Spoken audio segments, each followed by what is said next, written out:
Hi, it's Jatan here, and it's Health Notch time. And this Health Notch goes with the other Health Notches that I want to talk about breathing.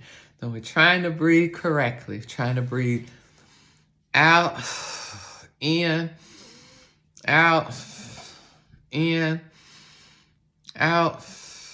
And it takes practice. And so what I also want to talk about is when you breathe, breathing through your nose. Now, nasal breathing is more beneficial for your body. It's good for filtering out particles. So when you breathe through your nose, you have this whole setup that's made to improve the breath once it gets into the body. It has filters. You got the little hairs in your nose. You got the other little systems in the back. And so it goes through all this process of eliminating different things. And it has, when you breathe through your nose, it helps to create nitric oxide, which helps to widen your vessels, open up your airway vessels, and it also helps to fight off these things that come to your body that don't belong. And so we want to take our breath in and out. And when you're talking, you have a tendency to breathe through your mouth. So don't talk so much. But just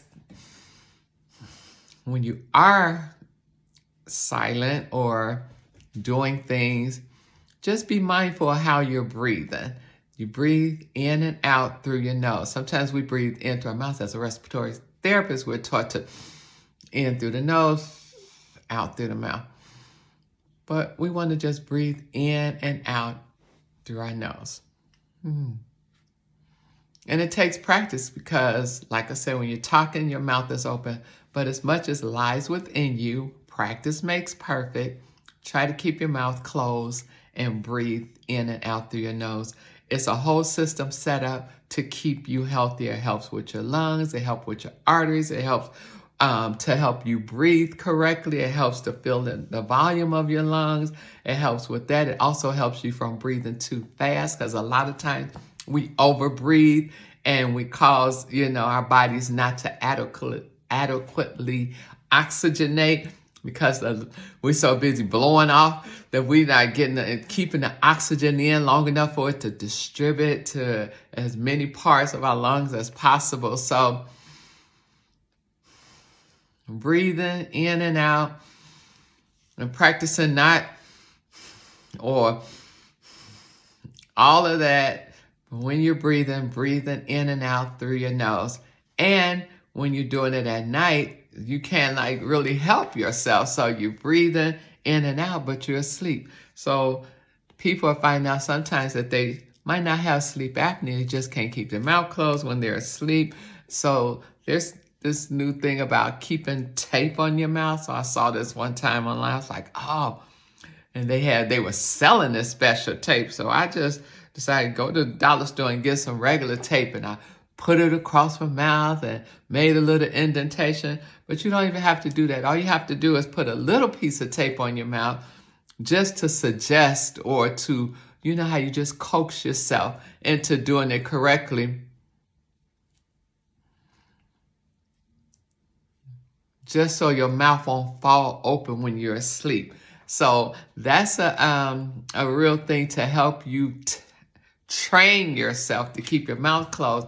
It helps you not to be snoring, and it helps with sleep apnea. If it's something mild, if you need to see the doctor, do so. Okay, sleep apnea is not something to play with. So, but here's something just to help train you to keep your mouth closed when you're sleeping. Because when you're sleeping, whenever you're breathing, as long as you're breathing through your nose, you're filtering out these particles, you're filtering out these sickness. People who mouth breathe, they have a tendency to be sick more. They have a tendency to have allergies. They have with coughing and all the different things that come along with when you take a breath. It goes straight there. There's no protection. There's no clearance. There's no setup from here to the lungs. But if you have to, when you go through your nose, there's a whole army of little things that are there to protect you from the stuff that's out here. And so taking a breath in And out through your nose helps to humidify the air that you're getting so it's not dry. When you breathe through your mouth, it dries out your throat. You're getting in dry air. You're not getting the humidity that you need. So there is an importance to breathing through your nose that has a lot of explanation, a lot of science behind it, a lot of saying that this is the way we were born to breathe. But as we grow older, we do different things. We constrain ourselves. We wear, especially women, we wear girdles, and now we're wearing body corsets and all these different things that cause us not to be able to. So then we like, I can't breathe. Instead of just removing the restraints off your lungs and your diaphragm. It also helps your diaphragm to move correctly. So when you breathe, you can get in the right air to take in the right breath to oxygenate your body correctly so that you can do you in a more effective way. Take your health up a notch. Nasal breathe.